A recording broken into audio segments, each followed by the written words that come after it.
The following episode contains immature and offensive language. Listener discretion is advised.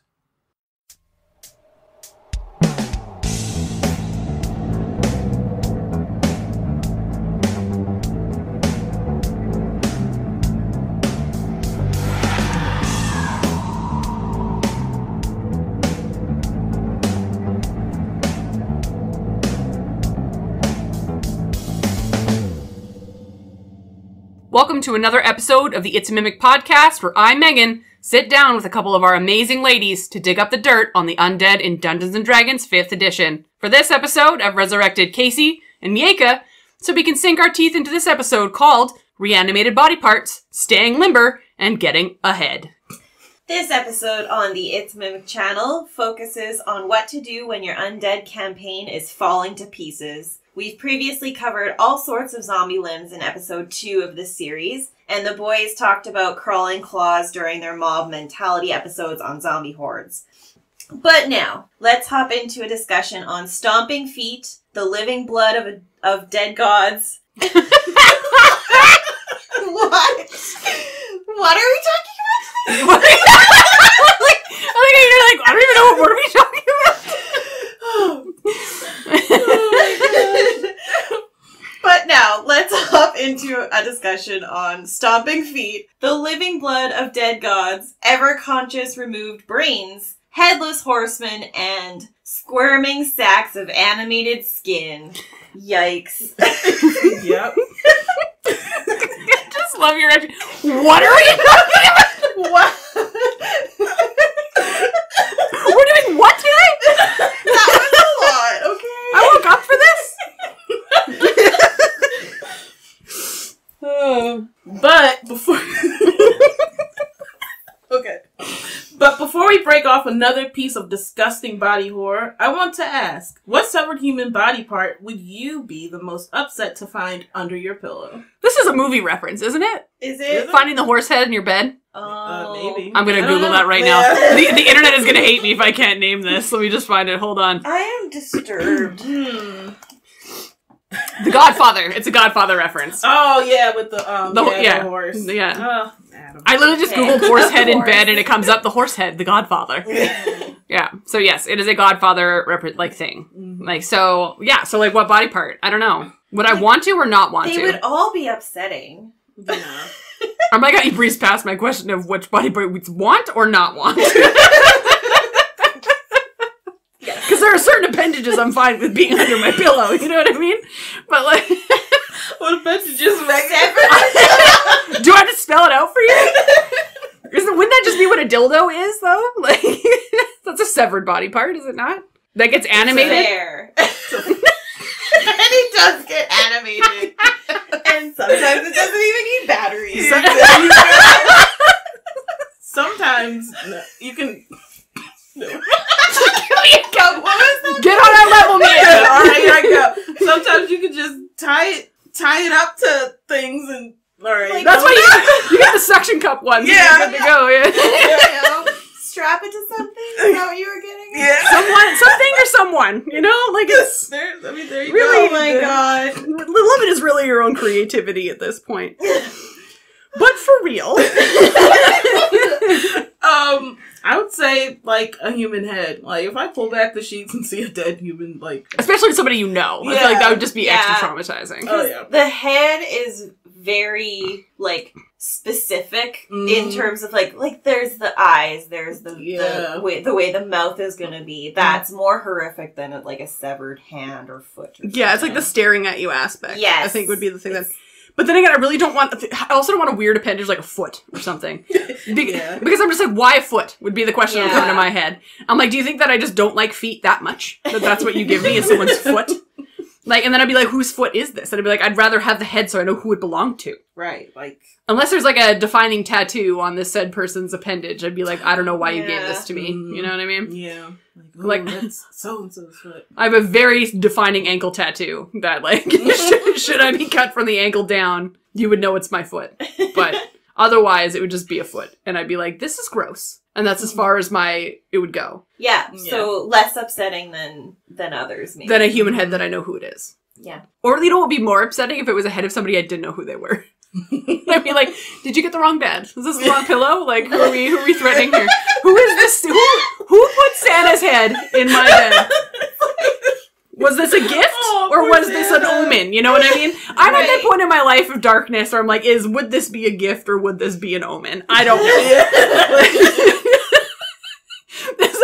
Is this my cat bringing me something that it thinks that I like? Or like, or are you trying to threaten me in some way? Right. I don't know at this point. So there's now tiers of upset based on the specific body part as well. Like, depending on whether you know the head, or you don't know the head. Whether I know the foot or don't know the foot. You know? Like, it's, you know, whose toes are these? Freaked out either way. What does this mean? Oh, my Lanta. We're really good at this. Sorry, Internet. That was a long-winded way of saying we're talking about body parts today. Yep. But how do we start? Where are we starting? All right. We're going to start with Sleepy Hollow. Oh, that's fun. So, here we go. Sleepy Hollow. So, Sleepy Hollow is a town where strange and supernatural things happen. One of those supernatural things, is the Headless Horseman. In this town, we're introduced to the new school teacher, whose name is Ichabod Crane. He's a bit of a manipulator. That's what I got from my research. He's like very helpful to all the women, but he's going to get something out of it. Oh, yeah. Yeah. Narcissistic as fuck. Oh, yeah. They really like him because, you know, he gossips a bunch, and they're like, oh, okay, so he fits right into our little, like, women's circle. You know how it was back then. Mm-hmm. He's very superstitious, which is something to keep in mind. He wants to marry the wealthy farmer's daughter, Katrina von Tassel. I think I'm... Von Tassel. Yes. I'm just saying it weirdly, just to make it sound normal when you say it. And Brom von Brunt, who is the local hero, likes Katrina too. So we got this like little love triangle going on-ish. Yes. Yeah. So Ichabod and Brom, they have like a bit of a back and forth at this harvest party. So Ichabod gets too freaked out by Brom's stories of the supernatural that he doesn't get to ask Katrina for her hand in marriage at this party. He just like takes off. Okay? So on his way home... Fuck that, he says. So on his way home, Ichabod is riding past like these haunted spots in Sleepy Hollow. And then he encounters the Headless Horseman. So the Headless Horseman chases him down, gets close enough, and from what I read, he gets close enough just to throw his severed head at Ichabod. Yeah, man. Ichabod falls. I'm gonna yeet my skull at you.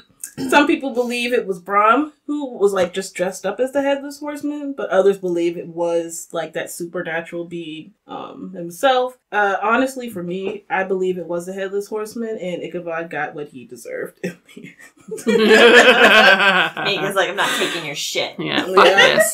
Fuck this guy in particular. Oh yeah. And so this leads into the Dullahan. He is a headless undead warrior. They are villains who are the result of vengeance that consume them.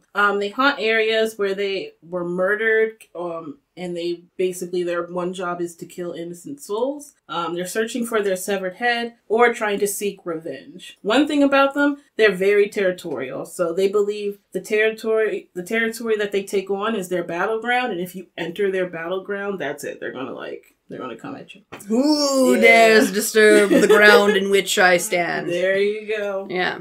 This goes into the stories of like the haunted roads and river crossings, and you can find all this information in Van Richten's Guide to Ravenloft on page 233. So for those that follow these Headless Horsemen in life, they usually join them in death. So these are known as like the lesser undead. So mainly skeletons or wights, and like their terrifying mounts. They're medium undead with no alignment listed. Of course, being undead means it doesn't need food or drink or sleep or even air. Its AC is pretty standard for a challenge rating of 10. 18d8 plus 54 hit points. So for me, I think that's like a lot.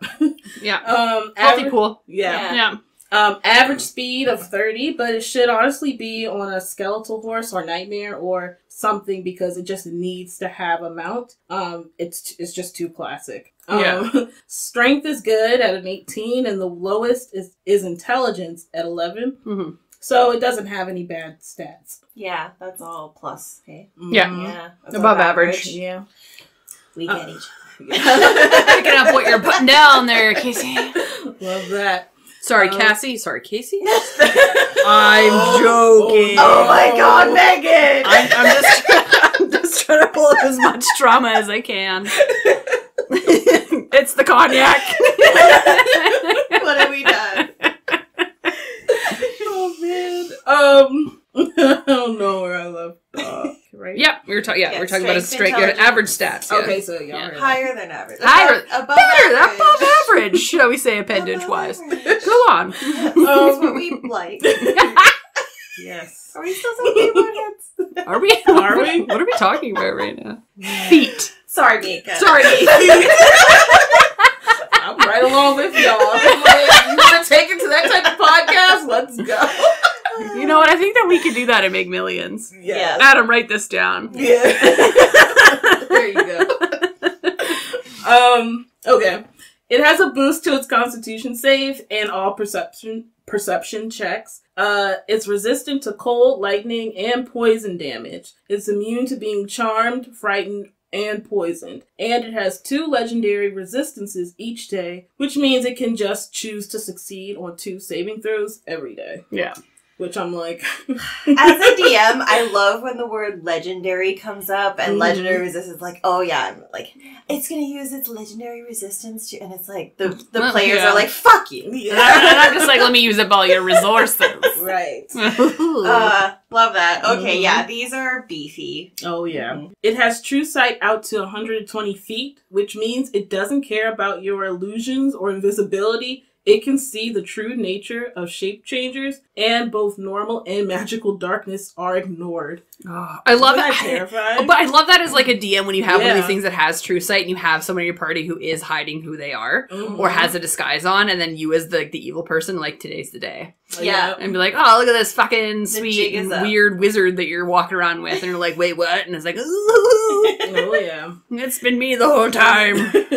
Yeah, and usually casting something like darkness to fuck things around is like a bigger ability for the spellcaster. It's like, I'm gonna make this easier on us. Let's put them in darkness, and this guy's just gonna like laugh. Darkness, hand wave. Yeah. It's like, good try, but a Dullahan. Am I saying that? that is how we're saying it today. Thank you. Yeah, just roll with it. Yeah. A Dullahan also knows the languages it knew when it was alive, but it doesn't have a mouth, so it can't speak. That's interesting. That's sad. Yeah. Now on to the good stuff of what it can do. It can use its action to make 2 attacks. It doesn't say whether or not you have to use different attacks, so it's up to you as a DM. The first kind of attack is a battle axe that does a decent amount of slashing damage and even more necrotic damage. If the Dullahan rolls a natural 20 on an attack, then the target has to successfully roll a DC 15 Constitution save, or the target gets its head chopped off and dies immediately. Holy shit! Immediately. There are also rules about what happens if the Dullahan's target doesn't need a head to live. When would that ever happen? Right? Exactly. Wow. I think that's a first. I don't think we've ever come across that critical of a, like, if this happens, your head is chopped off and you are dead. There's no coming back from that. No. Wow. Harsh. The other attack is kind of boring mechanically. It manifests and throws a fiery skull that can travel up to 120 feet and hit someone for 2 d10 plus 3 fire damage. If I was a DM playing, I would use that so much. Just Boats of skull fire. Yeah. Sorry, is there a limit to how much they can do that? No. It's one of their attack actions, and they get multi-attack. Interesting. Interesting. Okay. All right. So they just have a bag of skulls.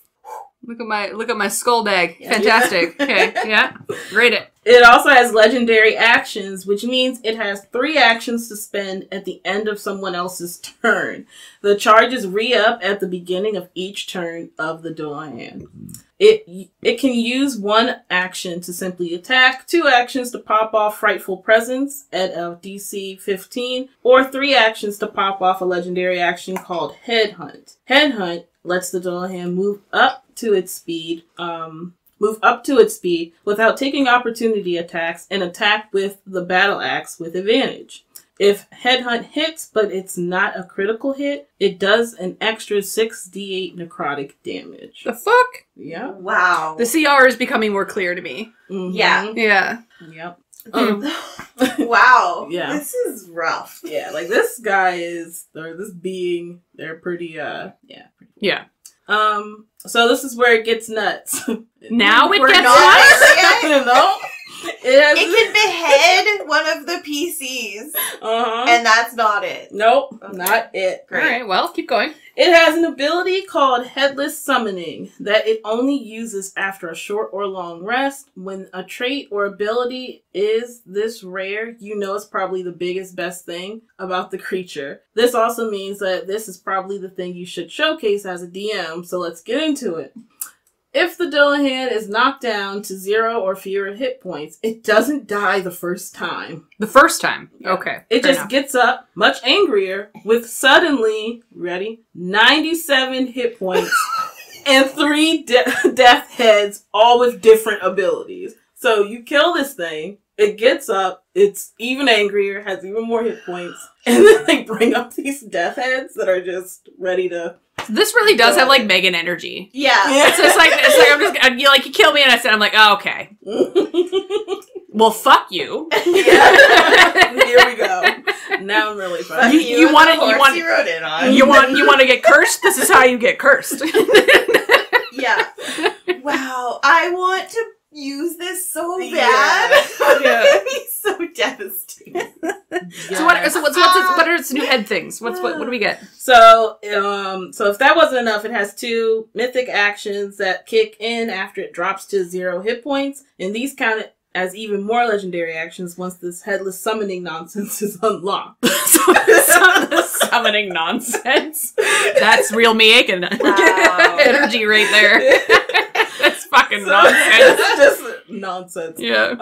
The first mythic action takes only 1 legendary action and is called Coordinated Assault. That means that it can make a battle axe attack and 1 death's head that the Dullahan can see within 30 feet gets to use its reaction to attack. The second mythic action costs 2 legendary actions. It's called Headless Wail, and it makes a horrible shriek erupt from the neck stump of the Dullahan. Ooh. Each creature within 10 feet has to succeed on a DC 15 Wisdom save or take 3d10 psychic damage. Even if you succeed, you take half damage. And if that wasn't enough, if more than 1 creature fails to the save, the Dullahan gets 10 temporary hit points. Wow. It just is the gift that keeps on giving. Yep. Wow. Wow. I would love to use this in a showdown. Yeah. That's pretty cool. That is so many things that many players would have never seen before. Yes. Mm-hmm. Absolutely. So much fun. They would just think like classic undead, classic skeleton. This might be a race. This might be a whatever, right? Mm-hmm. And then like, especially we're not like mounted to give out the headless horseman nonsense right away. Yeah. Like, I feel like this one could be a lot of fun. Oh. Yeah. So let's get into the death head. So these are flying heads that are dead. This can either be a person or an animal and tends to swoop down and tears victims apart. If there is a Medusa death head, it can still hold on a bit of its power and petrify the victims. And you can find all this information in Van Richten's Guide to Ravenloft on page 232. Can you imagine a flying Medusa head? Oh my gosh. I love Again. that. I would use that. Yeah. Like, could you imagine? Like, as a player, I really hope not, but that is so cool. This is that vindictive shit, though, that a DM. Well, Yeah, close enough. It's just demonia. Like, that a DM would throw at your party thinking that, like, okay, well, this is the DM having fun, you will die. Like, Yeah. you know? Yeah. Oh. Like, if you wanted to really fuck around and use lots of this stuff and your campaign was it was going to take a couple years to get to the campaign CR level. Mm-hmm. Like, if you did a higher level one shot, Yeah. this would be so much fun. Because it'd be like, but wait, there's more. But wait, there's more. Yeah, 100%. Yeah. And to the death. Like, you would kill off some of the players and maybe they would make it. But yeah, maybe it's true. not. Yeah. Is there more to these head things? Yeah, probably. Oh, yeah. Casey's like, there is, Megan. Sit down. Yeah, there is. Fair enough. I'm so excited. So, and we picked heads as like the most upsetting thing. It was timely. mm-hmm. Yeah. So, I swear I prepped for this. It's just, this is so exciting. To be fair, we prepped for this 2 weeks ago. So much new information. Go on, Miaca. Yeah, no, you're good. Pop off my leash.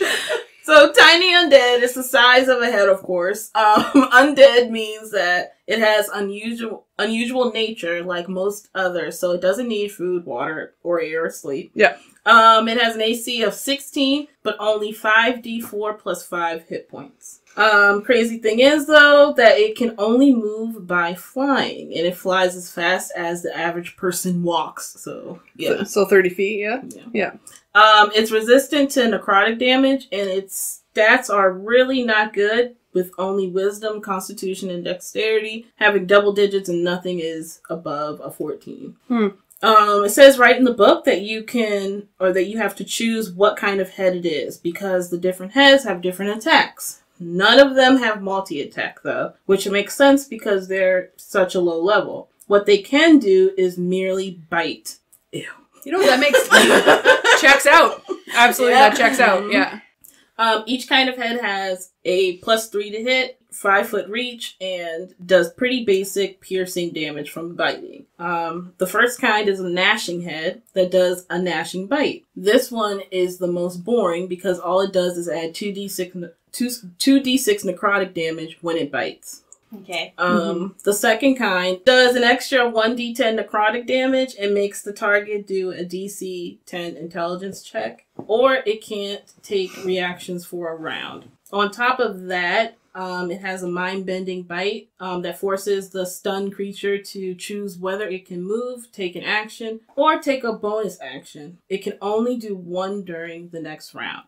The last head is the petrifying head, which I really like, with a petrifying bite. This one forces the target to make a DC 10 Constitution save or get restrained and start to become stone. If the target fails to save again on their next turn, they are petrified for 10 minutes. I like it. It kind of...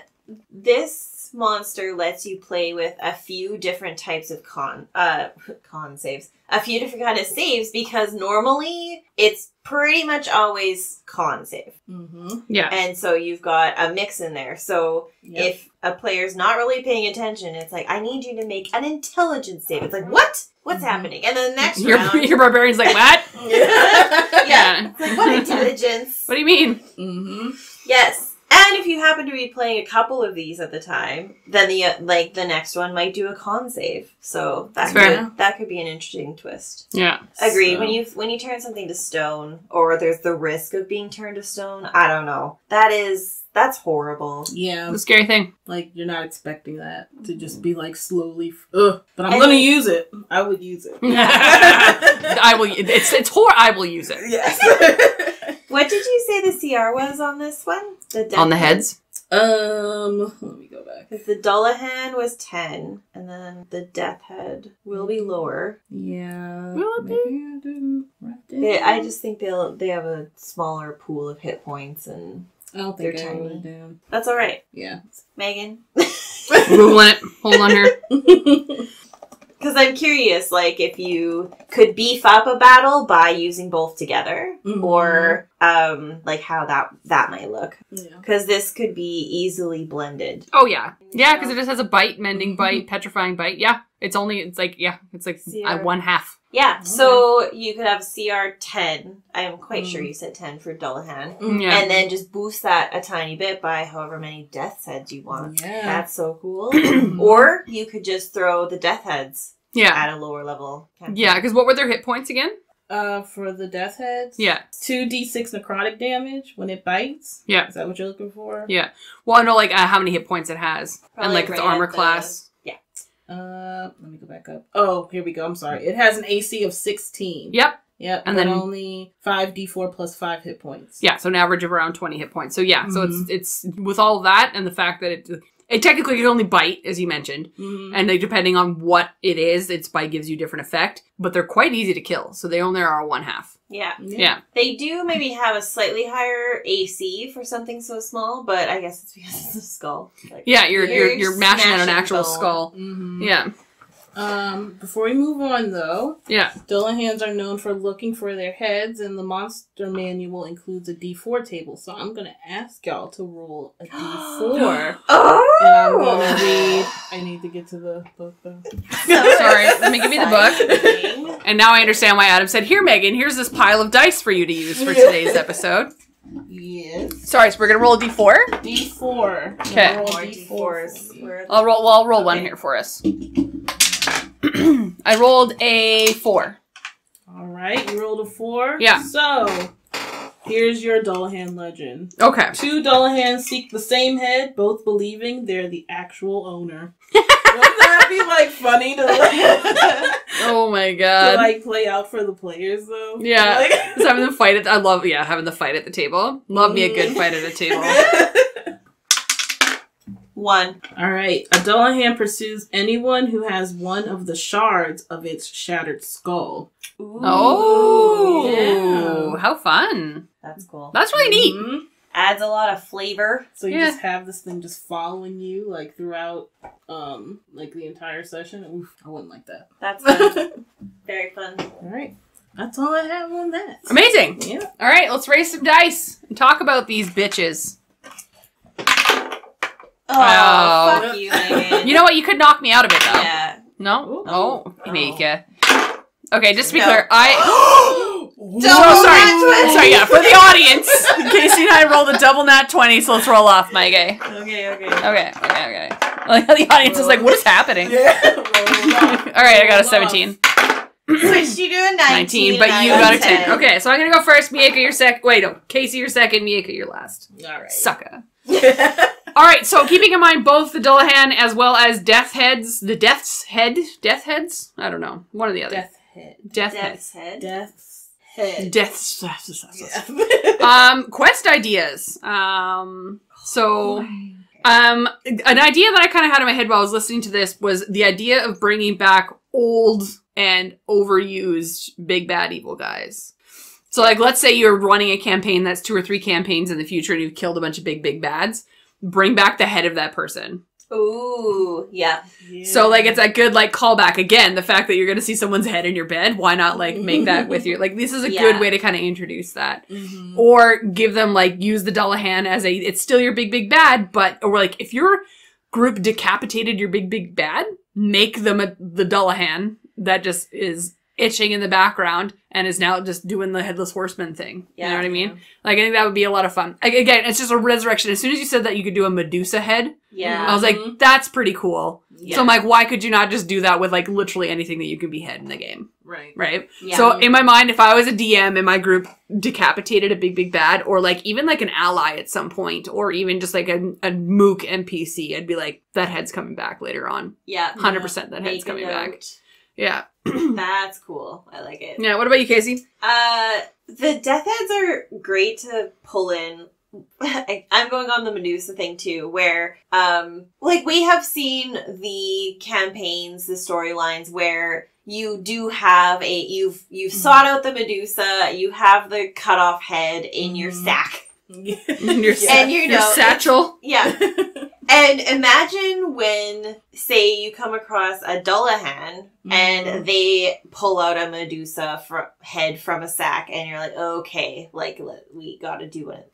You gotta deal with that. It's like another level. But then it's actually a death's head. So there's just that extra level. Like, it lets it go and it starts, like, floating across to attack. I think that's a really cool spin. Mm-hmm. Oh, goodness. Yep. What about you, Miaca? Quest, I don't know. I would really, like, lean into the whole Sleepy Hollow thing. I would have the players, like, enter this, like, little town or village and things aren't quite right. Like, the people that live there are weird. Yeah. And then, like, maybe at some point they come across, like, a Dullahan and like, the Death's Head and, like, the Medusas. And it's, like, a big old show-off in town. Like, I really like the fact of, like, I don't know, thinking of Barovia and how weird things are always going on. That's what I would kind of do. Yeah. Build on that. The fact that it's coming from Ravenloft, these things are going to be really fucked up in some way, shape, or form, right? And Sleepy Hollow gave me nightmares as a kid. Like, Oh, I 100%. vividly remember the music. It was horrifying. Yeah. Johnny Depp be damned. I was still scared. You know what I mean? Like, but Chef's Kiss, Mr. Depp. What a great film, eh? Yeah. So if you're doing something around Halloween, or your group is just looking for something dark, they want to feel hurt and scared, this is amazing. I feel like you're speaking from recent experience of being hurt and scared. Yeah. Like, could you imagine like an evil campaign with this though, and flipping that, and you now work for the Dullahan, and you're trying to find their head, or like, and then do the Sleepy Hollow thing, but in reverse, that you're actually seeking like the head, so you can put him to rest. Like, it's a Dullahan that's like, I don't want to. I love that. That's cool. Yeah. Flip it, reverse it, my guys. All right, body horror. You're dealing with heads. You know what I mean? Like, and especially if you're doing a very specific head, I would describe it at like length of what they look like. I'd provide pictures. I would provide art. And again, they're undead creatures, so it's that gaunt feel, like their skin being really loose, like it's the same kind of thing you would use for any kind of thing of like an old lich or an old wizard or something like that in my mind. I don't have to go Johnny Depp hot with this. I can undaddy this and be excited about the fact that it's really unattractive. You know what I mean? Yeah. What about you, Casey? Yeah, and we have covered that gaunt, skeletal, like, rotting flesh, all of that, like, a number of times, and it's always horrific. Yeah. Like, no matter how you spin it. But the Dullahan, you have to kind of spin it completely different. Mm-hmm. So you are void of that. It's kind of cool. You're still young and hot, yeah. It's fine, Casey. You can say it that way. Still young and hot. Yeah. I mean, you can have it as this, like, very strong and large body on the top of a, like, terrifying undead horse or nightmare. And I don't know, then you can focus on what is not there, which might also be terrifying. That's fair. Interesting. What about you, Miaca? So for the Dullahan, yeah, definitely. I feel like no body horror. I feel like it's still giving buff, handsome guy. Just without Okay. just without the head. We can keep it daddy for you. That's fine. Yeah, we're gonna have to keep it daddy for That's me. okay. For the Death's Head, I don't know. I kind of picture it just still being intact, but just like a bunch of blood just like leading. The tendrils Like are dripping, yeah. Some leaving a viscera trail behind it. Yeah. Good word. Squelches along. Nice. Yes. Viscera. Viscera. Love that one. Amazing. Role-playing tips or any kind of exploration clues for these. To your point, if these heads are floating around, like putting viscera everywhere, I feel like that'd be a good entrance. Otherwise, I feel like you are never going to come across one of these if you had not encountered undead already at this point. Yeah. I feel like this is your big bad evil guy at the end, especially the Dullahan, your big bad evil guy at the end of the campaign. You've come across undead. You've come across, I don't know, mummies, other things that, like, other skeletons, other skeleton types, like skeletal monsters, skeletal, like, animals. Like, you've come across them already. So this would not necessarily be a huge surprise to you. I think the role-playing part of it, though, would be difficult because they don't speak. Yes. So that one's going to be a tough one, right? Yeah, I think that would be the hardest place, especially as a DM, to try and roleplay how you have that communication between the two. Because, like, again, I feel like because it's your big bad, you're not going to pop off a long monologue, which I gave you guys last week. But, it's kind of like, you're not going to get that big long monologue. So you'd find out either a different way to get that big long monologue, whether it's out of, like, a servant or someone that works for, or, like, you know, like one of those pieces. And that's going to be the role-playing part if you want to have that verbal communication between the two. Otherwise, it's going to be learning things through scrolls, learning things through books, learning things through talking to other people. But when you go fight this thing, you know you're not going to talk to it. Yeah. Right? Right. Yeah. What about you, Casey? Yeah, and, well, two things. Because, Miaca, you talked about the play of finding the village that's closest to where it resides and how that would be a definite cue for it. Right.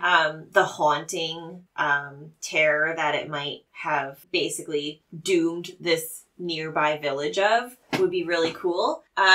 And you mentioned a lot of abilities with a battle axe. So that is actually, I think, what made, like, the Headless Horseman scary for me, was because it didn't speak and it rode this terrifying horse and hurled things. And Yeah. and so this one, I think you could really focus on how big the axe is and the slashing that the axe would do, and that it might have, like, remnants of bone and viscera on the axe as it's, like, coming towards you, because that seems to be its kind of focus on how it attacks you for the Dullahan. So. Yeah. I'm kind of leaning more towards what you were saying, Megan.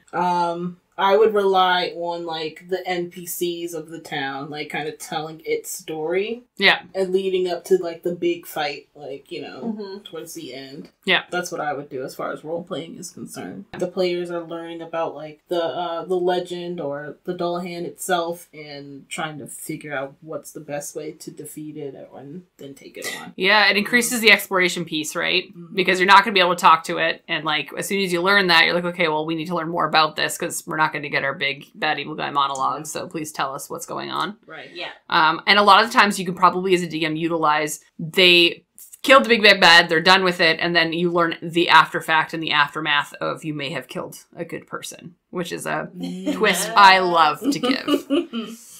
All right, last thing is combat. I would say my favorite part for the combat with these is the fact that there is 2 stages clearly written for the Dullahan.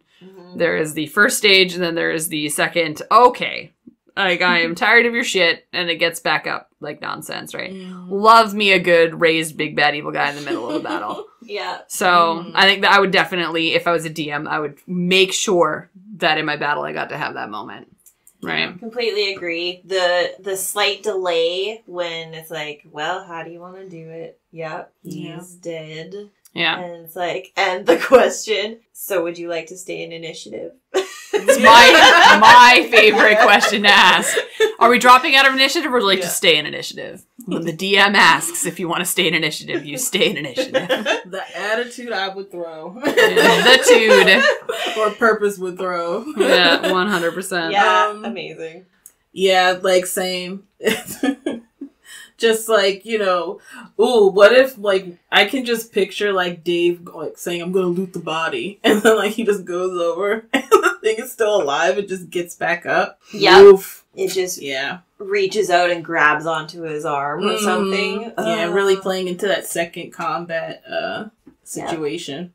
Yep, because you're not going to get any, like, gasps or, like heavy breathing or anything like that. Yeah. It's just gonna get up angry. Yeah. Oh, so good. Love it. Cool. All right. What are we talking about next? Well, we can move on to the Necrichor. Yeah.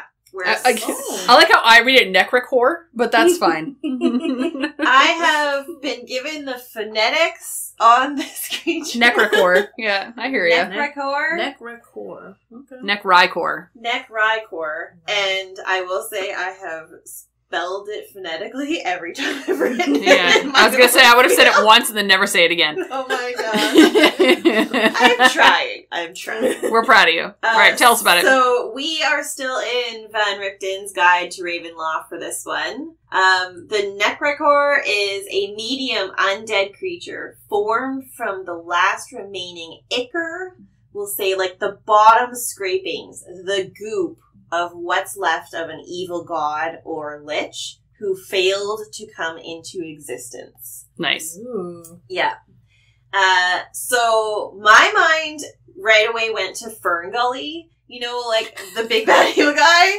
We talked about that. We talk about Ferngully a lot, yeah. I don't know why. Resonant. Why is this movie relevant to us right now? It's just relatable when we talk about the horrors. Yeah. Like, when Hexus was not yet the giant monster, but just this creepy little, like, gooey thing that moved in and around the machines, feeding off of them. Yeah, like, that's what I get from what the Necrichor is. Okay. It is intelligent, and it is cunning. Its goal is to find a body. It targets the blood of any creature it can and controls it, convincing it to do its bidding, and then it leaves a shred of itself in that creature, in their blood. Then, in the future, it can regenerate from that shred if it needs to. It has regenerative properties. What's inside somebody else? Yeah. Interesting. So it leaves shreds of itself in whichever it can latch onto and control. Okay. So, rejuvenation. There are only 2 scenarios listed where this thing does not rejuvenate. Okay. Otherwise, it does. 1, if there's holy water poured on its remains, it won't rejuvenate. And 2, the hollow spell is used to contain the remains in a vessel. So I did look up what the hollow spell is, just for interest's sake. Hallow. The hallow spell! But pop off my leash. The Hallow spell is a 5th level evocation spell that infuses a specific area with holy power. So we are wholeheartedly focusing on, like, a cleric or paladin being able to use exorcism shit. Yeah. Yeah. The spell is a bit complex, but essentially keeps powerful creatures out of that area, can cause effects on others that enter the area. And so it, like, cleric, sorcerers, or warlocks could potentially also cast this spell. Very specific certain ones. And it basically prevents anyone from letting it out. And it will remain in place until dispelled. If neither of those 2 things occur, the Necrichor will reform in 1d10 days with all its hit points in the same place it died.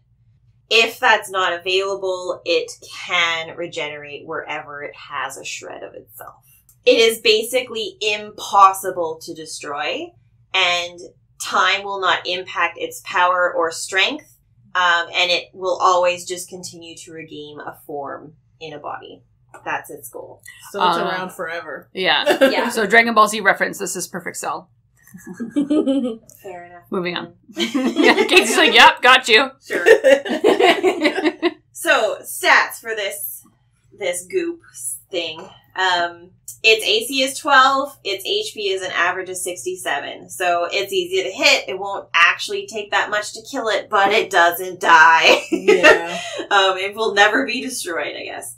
It has a speed of 20 feet and a climb speed of 20 feet. So yes, imagine that creepy, like goopy thing climbing up the side of the wall. Just a blob. To get away.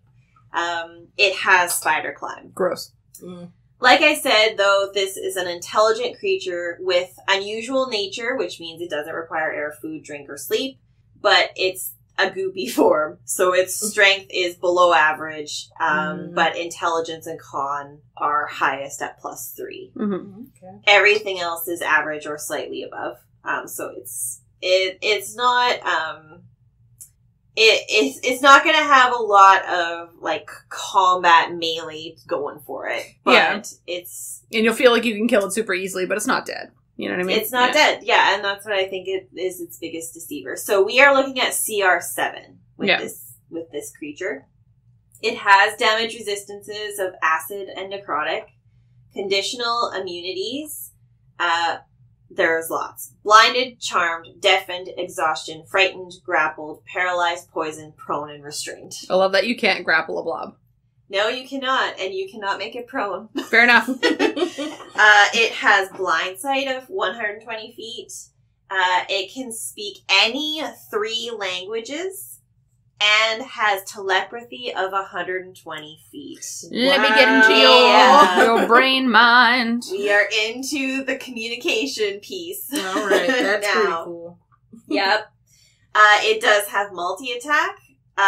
It uses a melee weapon attack that's a 10-foot reach of the pseudopod, so it just flings itself at you. Of itself out. This only does like 1d6 plus 2 necrotic damage, but the target must succeed on a DC 14 con save or be paralyzed until the start of the Necrichor's next turn. Great. So that does a little bit more to it. It also has Necrotic Bolt, which is a ranged spell attack. So it is skilled in Arcana. The range is 120 feet. It can only target one creature, but it does 2d8 plus 3 necrotic damage, and the target can't regain hit points until the start of the Necrichor's next turn. Oof. So they're pretty rough in general for the multi-attack. It also has an ability called Blood Puppeteering. Now, this is where it gets fun. Interesting. Okay. So this is a recharge ability that you need to use 6 for that. But the Necrichor can latch onto a target within 15 feet of it. If the target is already missing HP, it attaches itself for 1 minute. While attached, it only takes half damage, and the target it's latched to takes the other half. Nice. It uses telepathy to control the target's movement, and it can attack and take dash as actions. Nice. So it basically just takes control of this and uses its hit points to keep going. Okay.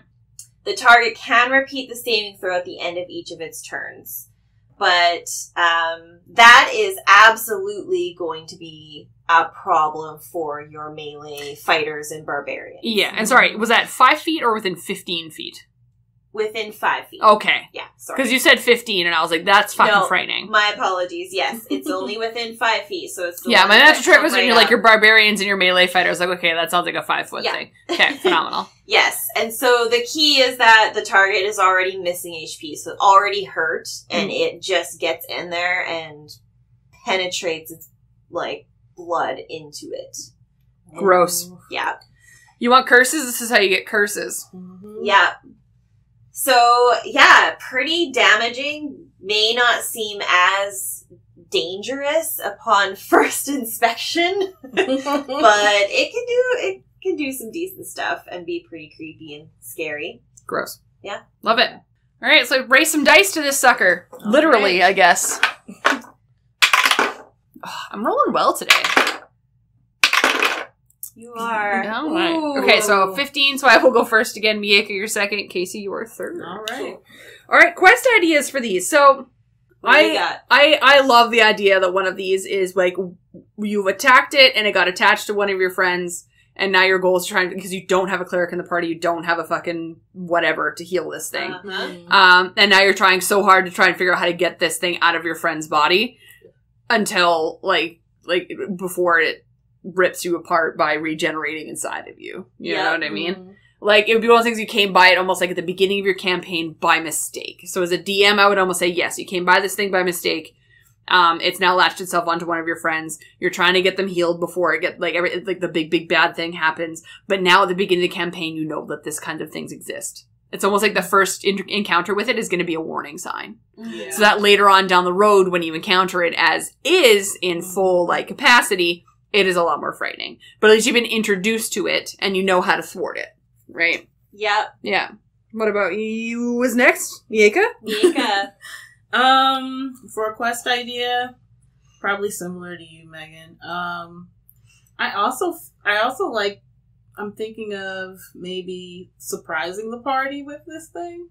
Like, someone goes in to investigate something and it just, like, pops out and, like, now they're fighting it. And talks to them. Mm-hmm. Yeah, like, seriously, the whole telepathy thing, that freaks me out, so I would definitely use that to my advantage, too. Yeah, hearing it in your head, especially when it's attached to you, you can now hear it in your head. Ugh. Yeah. Yeah. Cool. Yeah, I had 2 ideas around playing this in which is a little bit different from the two of you.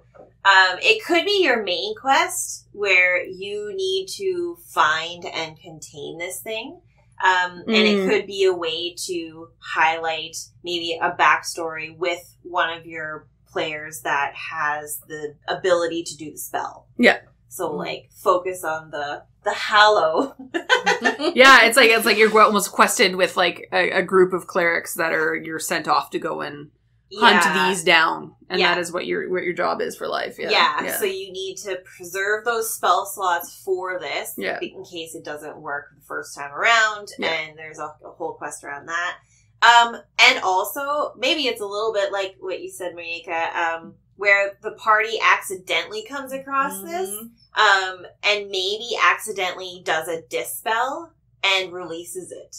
And they don't even realize that they did it. Puts the big bad evil guy out in the world. Yeah. Yeah, so the opposite of your first thing, saying our job is to hunt this down, it is the, oh shit! Yeah. We've opened the jar. Yeah. And they may not even realize in doing the dispel that was what was being released. Maybe they were just looking for something else in the same tomb or the same area. Yeah. Because it's very reasonable that it can remain somewhere for thousands of years and be essentially forgotten about. So no one even remembers that this is a actual creature that can come out.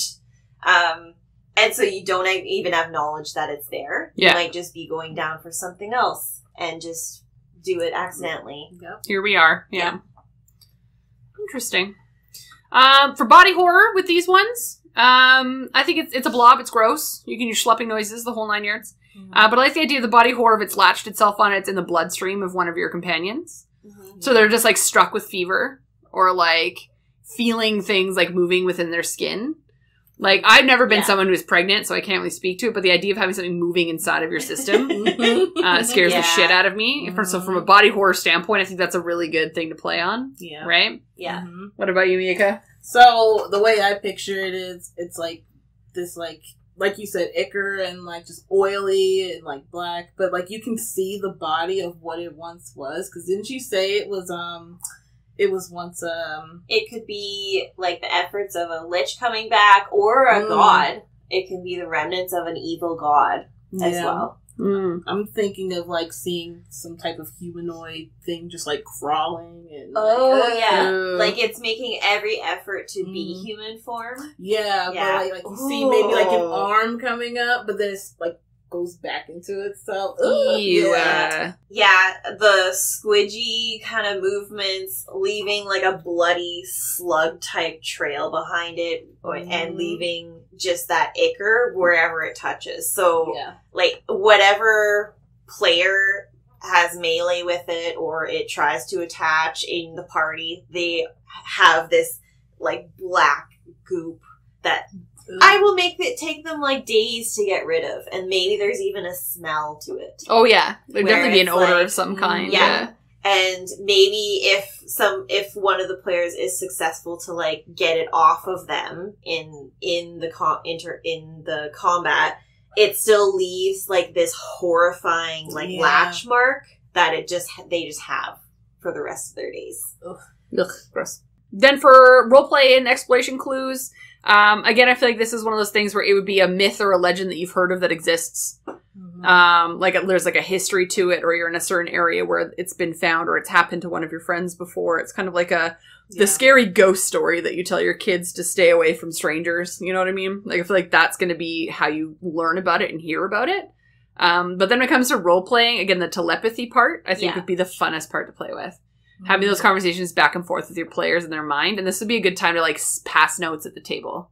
Yeah. Ooh, right? Yeah. Like, and it's 120 feet. Yeah. So, like, way before you would even know you're close to it. Lure you in. Start, yeah. Yeah, right? What about you, Miaca? Yeah, like leaning in on that, like, driving the players crazy. Like, since it's, like, 120 feet, you know, within the... What's the word? Telepathy? Yeah. Telepathy range? Yeah, telepathy range. Just playing around with your players, making them think they're crazy, making them think they're like hearing things. Yeah. before they get up on the thing. Yeah. So, yeah. Totally. That's what I would highlight too. They are very smart. So they would absolutely try and communicate. They would maybe throw all 3 of the languages that they know into someone's mind to see what hits. If nothing hits, they move on. And then... to try and find the one that they can actually speak to. And then they're like, oh, hello. Yeah, it's the random person who's giant in the corner. You're exactly. Like, yes. Yeah, so that would be cool. Yeah, amazing. I love that. And the last thing, combat. I don't really want to fight one of these things. No. Again, it, like, when you first read about them, they look so easy to kill. Yeah. But if it attaches itself to one of the people in your party, like, you're fucked. So it's the don't get close to it. Yeah. You know? But then, like, again, when you said 15 feet, I'm like, oh my god, you're all going down. Everyone's gonna die. And, like, can it, like, do we think that, like, I don't remember if we covered this, but can it attach itself and, like, infiltrate multiple people? Or can it only infiltrate one person? Let me check. Or one creature? It says targets a creature it can see. Okay. So I think it targets and latches, and if it latches, it's 1 minute. Like, you can't, there's nothing else that it will do but that. Okay. So it does that until you can get it off. Oh, and it does say specifically it can attach to only one creature at a time. Okay. There you go. Gotcha. Yeah. Yeah. Well, still. Yeah, and... don't get close to it. Don't touch it. Yeah, exactly. I think you would maybe hear stories about, like, creatures going missing or acting weird, distracted, because it has, like, latched and touched on a lot of people in wherever it is from. Yeah. And so then it tells them, go find me a worthy body. Go find me this. Go find me that. So then suddenly these random, like, creatures are just doing its bidding. And, like, all it wants to do is spread evil blood. It will try to move up to you. It won't be staying back if you go into combat with it. It is going to slurp its way to every creature that it can get to and try to control you. Yeah. So, absolutely, the long game, if a player gets targeted for the blood puppeteering, but ultimately you're able to kill it off and you walk away, you, one, may not do the holy water thing or know what you actually fought, and it just regenerates later. Yeah. And if it decides to regenerate in the blood inside of that target, you might be just sleeping one day, like weeks or months later. Just one day. Yeah. Love it. Very cool. Very neato. What's next? So many things today. Yeah. So, we are moving on to Brain in a Jar. Not to be mistaken with Man in a Jar. Not to be mistaken with Man in a Jar. Okay, fair enough. Go on. Pretty self-explanatory. Yeah. We are keeping with the theme of Van Richten's here. It is a small undead brain that can speak without vocal cords. And that is what it does. Okay. It is like the Necrichor, and in that its only goal is to get back into a body. It is very convincing. It is ageless, created from the dark mind of a mad scientist, alchemist, necromancer, all of the above. Yeah. Like, you can spin it however you want. I've seen this mini, and I also don't think it does it justice, because yes, this is a small-sized creature, but the brain in the jar weighs 125 pounds. Holy fuck. Really? Yeah. Not an easy thing to carry around. So brain in a jar is found in other editions, but essentially doesn't change much, except, this is where it's like, Yeah. It is listed as 25 pounds, which makes much more sense. So I'm wondering if this is a 5e typo in their book. Okay. But you could play it however you want. Okay. Alright, so stats. It has AC of 11 in natural armor in a jar. Like, it has nothing else going for it. The HP average is 55. It has a speed of 0, but it has a fly speed of 10 feet because the jar it's in can hover. So it can move. It has well below average and well above average stats. Strength and Dex are -5 and -4 respectively, but Con is +4 and Intelligence and Charisma are +2. So it is going to talk to you, try to convince you of things. It is going to try and avoid combat. It has advantages on saving throws against spells and magical effects, and it has unusual nature, which we've talked about. It doesn't need all of the things to live. It is undead. It is immune to poison damage and has conditional immunities: exhaustion, paralyzed, poisoned, and prone. It has blind sight of 120 feet, and it has something called Detect Sentience. It can sense intelligent beings up to 300 feet away, and intelligent beings is deemed as intelligence of +3 or higher. The only time it can't is if the creature is using a mind blank spell, which protects it. Okay. But generally, it can detect those creatures, and that is what it's interested in because it wants to talk, it wants to negotiate, it wants to control. It knows all of the languages it knew in life, and this is a CR3. So in terms of actions that it has psionic spellcasting. It does spellcasting in its mind. It requires no components, and it uses its intelligence modifier, which is one of its higher stats. So at will, it has Mage Hand and Zone of Truth. So it can actually operate as a regular thing with Mage Hand. Like, I mean, don't get me wrong, Mage Hands can't do everything in the world. Yeah, Like, it's only up to 15 like, pounds or something like that. But like, that's still pretty badass. Yeah. Like, it can move through a house or move itself along, so it can the Mage Hand open the doors and... But the Mage Hand couldn't lift the jar, though, is the hard part. Yeah. But like, yeah. Interesting. It has, 3 times per day each. It can do Charm Person and Hold Person. Once per day each, Compulsion, Hold Monster, Sleep, and Tasha's Hideous Laughter. So there's a trend here. Like, it is not combative. It is mind control manipulation. That is what it does. It does have the Chill Touch cantrip, which is 120-foot range and targets one creature. It does 3d8 necrotic damage, and the target can't regain hit points until the start of the brain's next turn. That's, like, lots of the undead creatures that we talk about can do type things like that. And unless you have played in a campaign where that happens, you don't realize how devastating that is. Especially, like, halfway through a big combat, when you are relying on the clerics or the healers to pop you back up. Yeah. And you get hit with one of these, and it's like, no, man, you're not. You're stuck. You are what you are. Yeah. And finally, it has something called Mind Blast. So this has a recharge of 5 to 6. It's a 60-foot cone. Each creature in that cone must succeed on a DC 14 intelligence save or take 3d8 plus 4 psychic damage and be stunned for 1 minute. Oof. The stunned targets can repeat the save at the end of each of its turn. So at the end of each of its turn is like the hardest part for me. Yeah. As a player, that fucking sucks. Yes. Yeah. And so again, this isn't to then come in and kill you. This is fuck all of you and like stun you, stop you from attacking it, and it's going to get out. Yeah. In my opinion. I love it. So that's Brain in a Jar. All right. Yeah. Let's raise some dice. All right.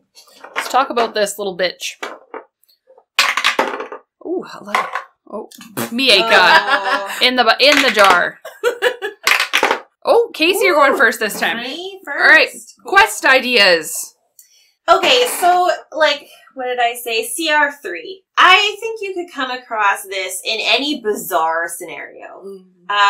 It doesn't need a lair or catacombs or cemetery or something like that. The book does not describe how it would regain a body, so perhaps you also meet a creature who used to be a brain in a jar, and it would probably happily tell you. Like, let me tell you what I've been through. Let me tell you a thing or two.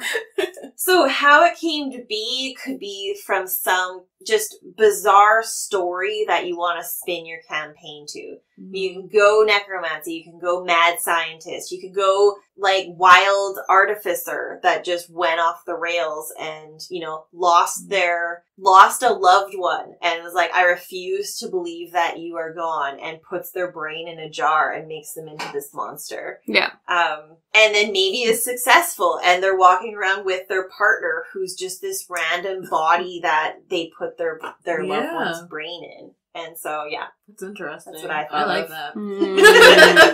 It's interesting. So morbid, dark. Yes. Mm-hmm. I wanted to go full Wizard of Oz with this one.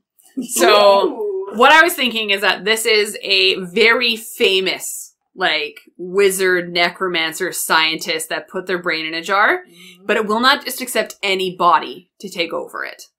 Or, like, to put itself into. So there's people that will travel from all over the world just to sacrifice themselves to be the body that the scientist takes over. Oh, my But it's super picky, and it's in this town. Things worship this thing. It has followers, whole 9 yards. It's protecting this town. It is, like, the most important object this town has. And people come from all over to visit this town just to see this head in a jar and hopefully be chosen as its, like, betrothed for the body, right? And then your group shows up in this town and it wants your whatever cleric wizard or whatever magical creature. I have been waiting for you for thousands My of years. whole life. Right? Like, and again, that'd be so cool. What about you, Miaca? I'm thinking like the party comes across this brain in a jar, just like normal exploring situations, adventuring situations. Like in the basement of someone's house or something, yeah. And like this thing, like it manipulates them to just take it with them on their adventures and just takes advantage of them almost, like makes them do things that they don't really want to do until like someone's like, why are we listening to this brain? Like has an incredible sob story. And yeah. We will help you get on your quest. It's really just taking over your brain slowly. It's like, damn it. We've been had. Yeah. All right, body horror. Casey. So this is a brain that's floating in preservation goo. So what's kind of hilarious, it can't necessarily move itself in terms of speed, but it can slosh around in the jar. It can splash like a Magikarp. You know? Yes, and so it can turn itself to like face different directions, and it can even bang up against the jar side. Ugh. So Ugh. you can also decide how the jar looks. So to spin it to fit your campaign, you could have it have like metal shards that are wrapping around the top and bottom. You could use some sort of refined wood if it's like a foresty typed campaign. Yeah. But nonetheless, you've got this thing. So if you go on some rough roads, this thing's gonna slosh around. Excuse me, pardon me, coming through. Yeah.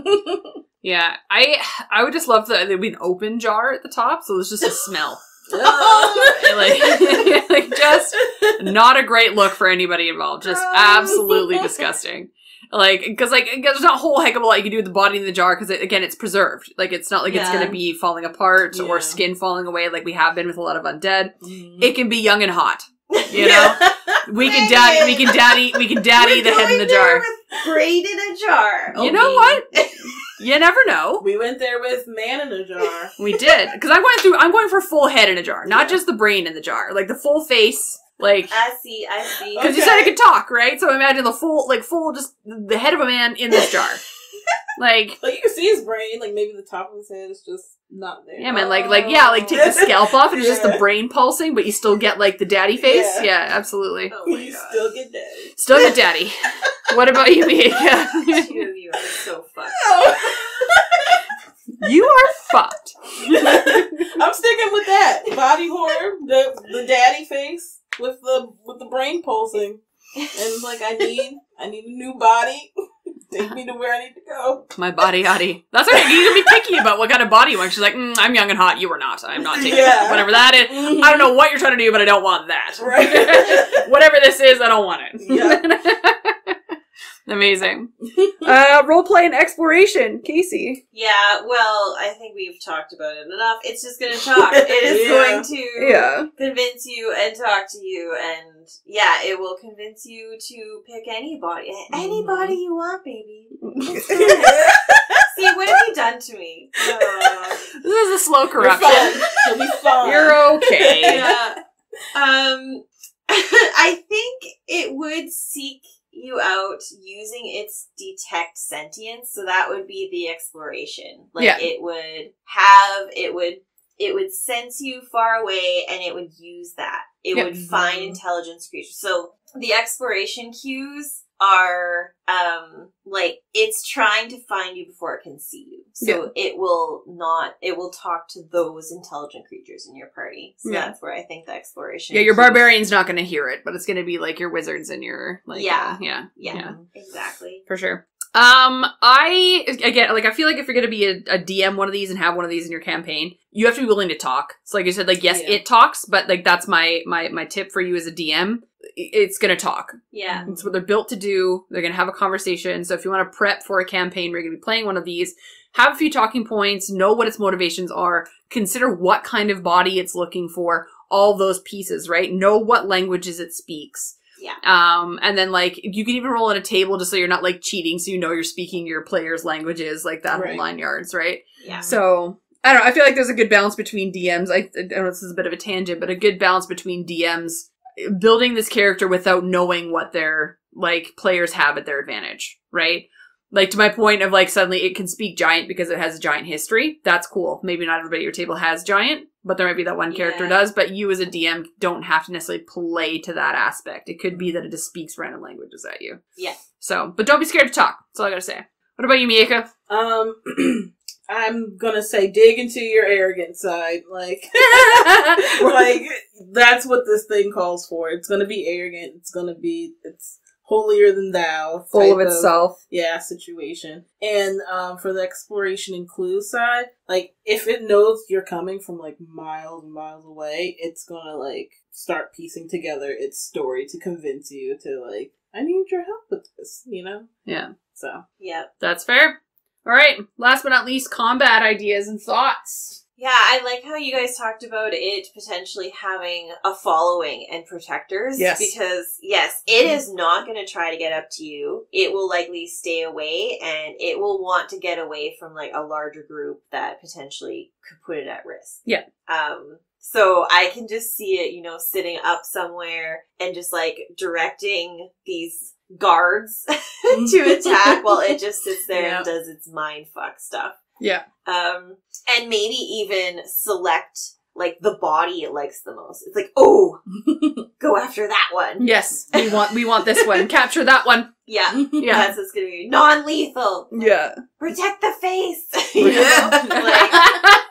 But yeah, it is not gonna roll up there like other ones we've talked about. Yeah. It's gonna let everything else do its work. I just want to see it on a cart with someone pulling it around. You know what I mean? Yeah. Like some beautiful throne. Some, like lesser giant. Yeah. That's just been assigned. To carry it around. Yeah. At a tall level so that it looks tall. Yes. Maybe it lived a life being tall. Now that it's in a jar, it hates being short.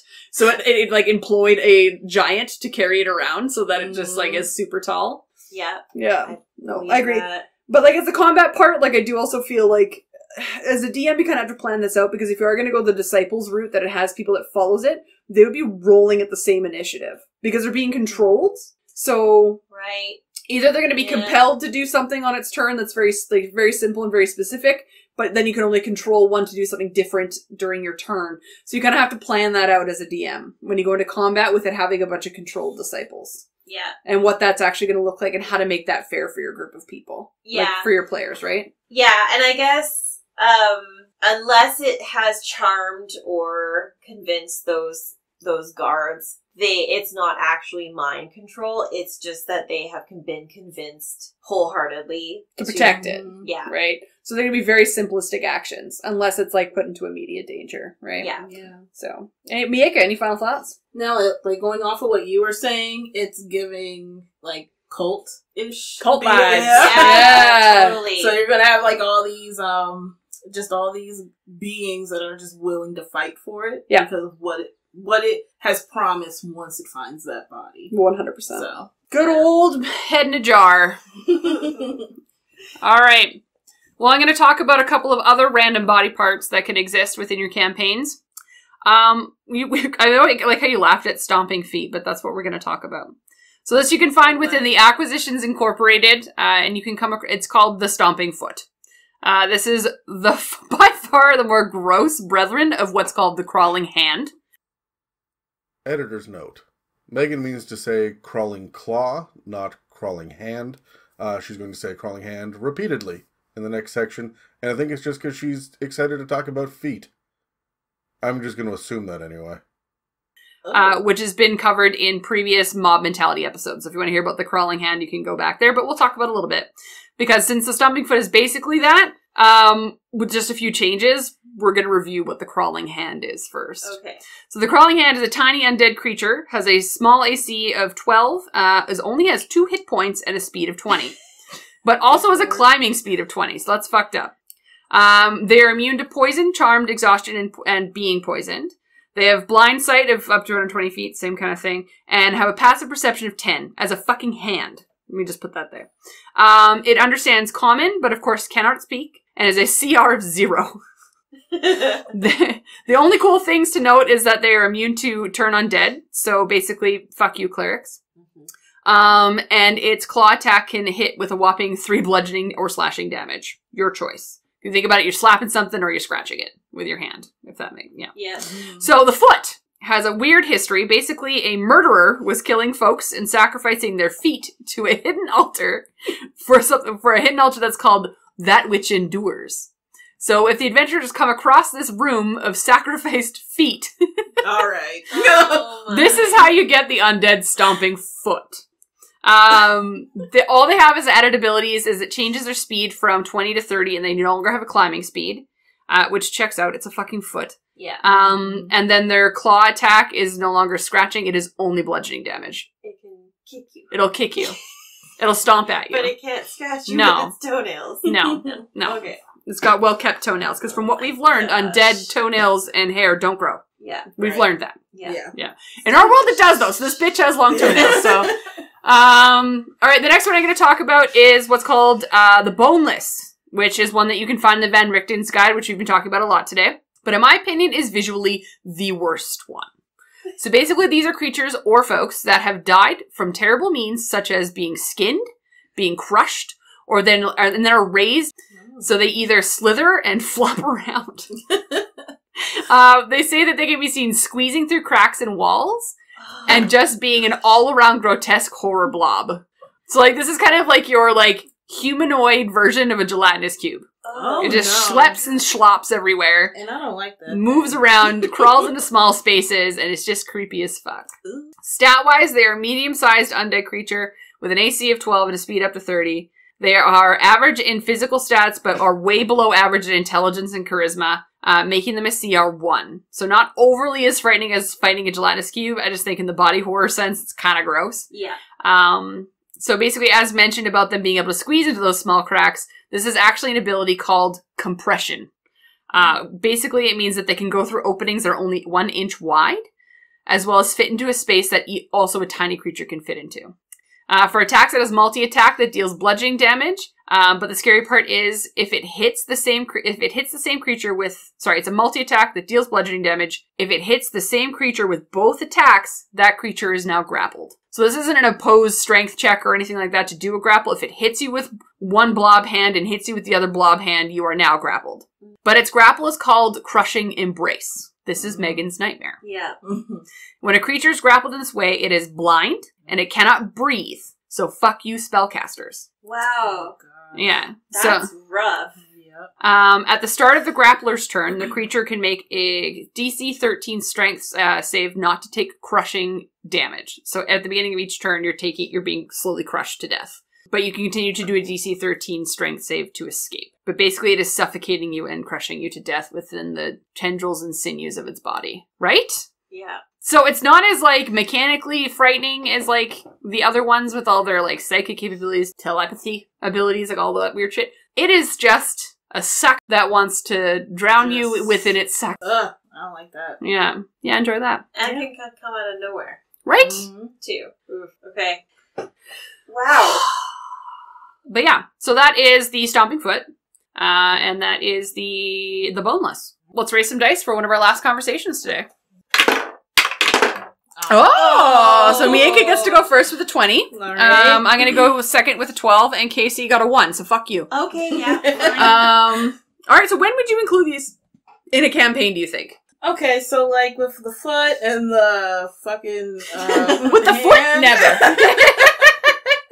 I'm gonna come back to that one in a minute, but I don't know. I have no respect for those things. I see them as just like sidekicks of some like bad guy or something. Like the party walks in to meet this guy or something, and like you just see like the hand. It's giving Wednesday Thing and Thing, Wednesday Addams Thing vibes, yeah. And so they're just like weird little sidekicks, honestly. That's true. Yeah. So yeah, I agree with you. I feel like it would be like a sidekick of whoever the big bad evil guy is, but just in foot form. Yeah.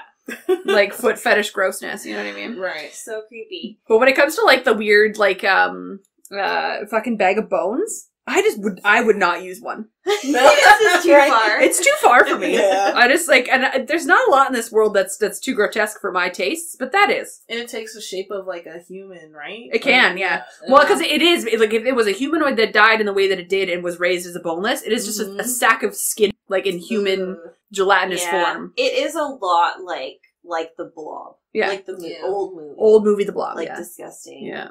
What about you, Casey? Still gave me nightmares. Yeah, I agree. Gross. I imagine the stomping foot or even the crawling hand thing. Yeah, it's kind of insignificant as a singular, but imagine a moving floor of foot creatures. Ew. Where like you're going into some we're on the theme of like mad scientist, like crazy person making all this shit today. So imagine you're going into its lair and it is replacing feet on the bodies with something else, but then it doesn't want to just like cut the foot off and let it go, and that's it. Preserving the feet somewhere. So it's reanimating them and throwing them into like a like pit of some kind as a trap. Ugh. A foot trap, shall we say.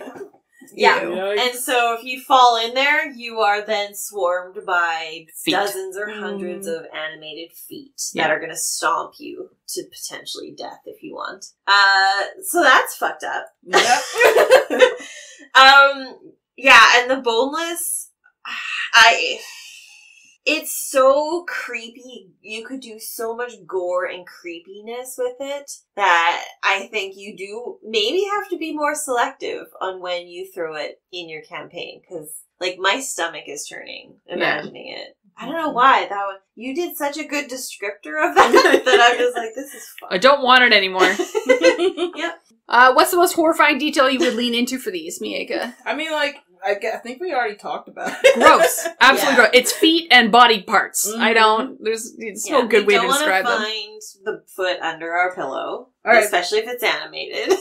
This is what I thought of for that, for the boneless. Yeah. Alright. So have y'all seen the movie It Follows? Yes, I have. You know that one part with like the big tall guy that's like looking, I think he was looking through the window or through the door before he ducks underneath it. That's what I picture this thing looking like. Oh, I hate that. It's just staring at you and it's like gonna just come after you. Yeah, but like your door's like, it's almost like you're, imagine like you're in a jail and you like close like a jail cell door, but it just like ducks down and like sits its way through the bars because it can go through the bars. I'm disturbed. I'm absolutely disturbed. I also like the idea, again, we've talked about this before with Undead, that recognizing features. So this was again, it's things that have died in horrifying ways. What dies in a more horrifying way than a PC? Yeah. Like it has like the remnants of like like a tattoo that your cleric had for its god or something like that on it, right? Yeah. Like that kind of thing. Like I think that'd be good to go for. Pull at the heartstrings. The heartstrings. You know I love pulling at the heartstrings. Yeah, well you guys went full, like, trauma in two different directions. I don't think I can top that. You went full trauma today. You just leaned right into Not even half trauma. This is full trauma. Core trauma and past trauma mixed together. Yeah, that's fair. Yeah. All right. Well, that's that. So, on a scale of 1 to 10 popped stitches, how would you rank these reanimated body parts as a part of the undead landscape in D&D 5th edition? So first, the Dullahan. Dullahan, I would say it's cool. So I'd put that right up there with, like, I would give it a solid 10 for storyline. Whoa. Not out of, like, fear or frighteningness, but, like, just out of the ability to build a campaign around it. Yeah. Right? Yeah. It's very buildable. Yeah. And it's got so much foreshadowing ability. Yeah. Absolutely. Yeah. Wow, okay. I agree. It's like, have I ever rated something a 10? I think I have. I have been. We've got like 9, 9.5 sometimes. Yeah, I'm gonna say, it's like up there. 8, 9. There you go. For me. Okay. What about you, Miaca? Yeah, I'm gonna agree with like the 8, 9. Yeah. Yeah. Fair enough. Good storytelling. We like it. Yep. Pop off. Alright. Next. Death's Head. It's boring. What? You bore me. I'd give it like a 3 or a 4. Yeah, it's like in the range of It's really cool, fodder. but it's so specific, it would be very rare that I would use it. Therefore, it is lower on my range. Yeah, it would be kind of an add-on. Like, you could potentially use it as, well, say there's some sort of, like, bigger combat going on, and it's moving too fast. As the DM, it's like, oh, they're gonna be done this in, like, 2 minutes. Pop in some Death's Head. Just pop it all in. Just pop it in there. I'm just gonna add Just gotta scooch that in there. I would use them to be annoying. You know what? That checks out for you. Yeah, absolutely. I would throw those in just to be annoying. It's like, oh, guess what's coming in. Yeah, it's like, but wait, there's more. Yeah. Fuck you Perfect guys. thing. Yeah. The Necrichor, 1 to 10. I'd give it like a 6 or a 7. Not overly interested in it, but it has a lot of really cool abilities that are fun to use against your party. Yeah. Right? Yeah, it's probably a solid 8 for me, because you could use it multiple times, potentially, depending on how much your party thinks about it. The lifelong campaign is just always going to be there kind of thing. The slow burn, potentially. So that's the warning cool. sign. Yeah. It's a 9 for me. It's just really creepy. Something that can leave a piece of itself inside of you and then just like goes away, and something happens to it, it can just regenerate. Yeah. Guys, hear me out. Boneless Necrichor. You're welcome. No. Alright, Brain in a Jar. 1 to 10. I give it a 9 for being annoying as fuck. And I would love to DM one. You know what I mean? Like that's what I'm basing this one off, because there's nothing really frightening in this to me. I would love to DM a Brain in a Jar. Yeah. I want to build that cult around this one like twat waffle that's just running shit. Yeah, like they're funny. I'm 5. I'm not scared of it. Like, I'm ready to see where this goes. Yeah. I'm around there too. I agree. Yeah. I like the kind of somewhat not as horrific spin that we talked about. That was entertaining. I like it. It's fair. Alright, Stomping Foot. 0. Never using them. Get the fuck out of here. I'm sorry. I want to know who sat down at the big old D&D book table and said, can we have a room filled with feet? This was Acquisitions Incorporated. This is people like us. Well then that makes even worse. Inclusivity. It's like, well, we have hands that do this, so why not feet? Let's just make something. And let's make it weird. Let's make it so that its actual backstory is that someone had a foot fetish. Yeah. Like, that is what brought us here. Oh my gosh. Yeah. Okay. 0. Boneless. Solid 10 for me. These ones scare the shit out of me. Like, again, easy to kill, but the body horror that comes with them, the fact that it's gonna have a tragic backstory of its own that you'll probably never know. Yeah. There's just a lot as a DM that, again, these are dope. Yeah, 10. Yeah! Gross! Yeah. So, just in par with the Dullahan, hey? Yeah, man. Yeah. Okay. Yeah. Yeah, I think they are. I would give them an 8 or 9. Yeah. They're pretty great.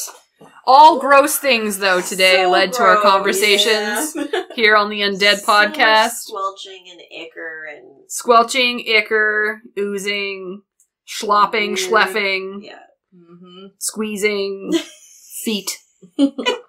Alright, but now it's time to close the crypt on this part of our conversation on Undead and D&D 5th edition. Stay tuned next month when we rise up to haunt you again with even more terrors from beyond the grave, including the boniest of the bad boys, skeletons. Thanks for listening to this episode of the It's a Mimic podcast. If you'd like to support us, we have a donate button on our website, www.itsamimic.com, as well as a Patreon. If you'd like to discuss what you've heard here today, you can find us on Facebook, Instagram, and at r/itsamimic. For other episodes on other kinds of monsters, you can find us on Apple Podcasts, Spotify, and YouTube, or wherever you listen to your podcasts. Thanks again for listening to It's a Mimic, where you never know what you're going to get.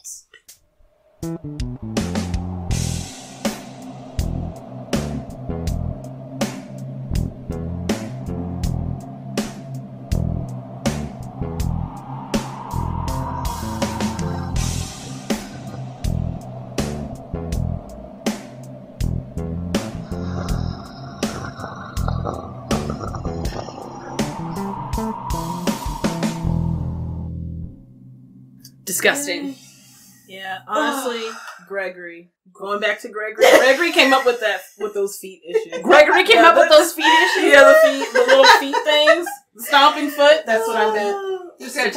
We're coming at the foot fetish people on the internet right now. I'm really sorry about it. Yeah, sorry, but sorry. Trauma Okay. Adam, how do you use... Where is your fucking mouse? You can't find it on the 5. You know what the greatest? Six You know what the screens? greatest thing about Mac is? If you shake your mouse, the cursor gets bigger, so you can find it. Really? Yeah. Oh, there it goes. I didn't know that. Oh, can I with this? Oh, there it is. Okay, I found it using the laptop itself. Fuck you, mouse. But we still like you, Adam. Yeah. All right, are we ready? Do we need to do I feel like we need to do a shot of something. This is called being an alcoholic. I could use a shot too. You want to clear my... Do you want to do a shot? Go right ahead. Let's Are we go recording right. it? We are, yeah. You'll be fine. Trust me. Okay. You'll be fine. Just whatever, like, whatever. Oh, my tummy. No, I can't have fun today. can't risk it. I can't. It was a time. I didn't even go to work today. No. I told my boss I need to lay down something. Yeah, it's that's trying bad. to get out of my system. Yeah. Oh no. Yeah, I need water. Will be good, but Mhm. I need like a woo. Okay. A little something spicy. Yeah. Okay. It's the mugs from me. In the mug. It's just a shot worth. Don't smell it. Just chug it back. Okay. Okay, ready? Yeah. Here you go. Oh yeah. Oh. That was the rest of the cognac. Thanks, Megan. You're welcome. Alright, welcome to another... I'm just kidding. Oh, that would be so great. That's kind of how the Giants episodes go. Mhm. That's what I needed. Is that what you needed? Okay. We'll go with that. I'm good at predicting what folks need sometimes. You can take out one of those toys, and you can. Oh, the internet's gonna hate you for calling those toys. That is an action figure. Don't put that in there. It's just a bobblehead. No one cares. Just move it out of the way. Yeah. All right. I'm gonna give Adam like a solid amount of silence so he knows when the actual episode starts. Okay. Yeah. There we go.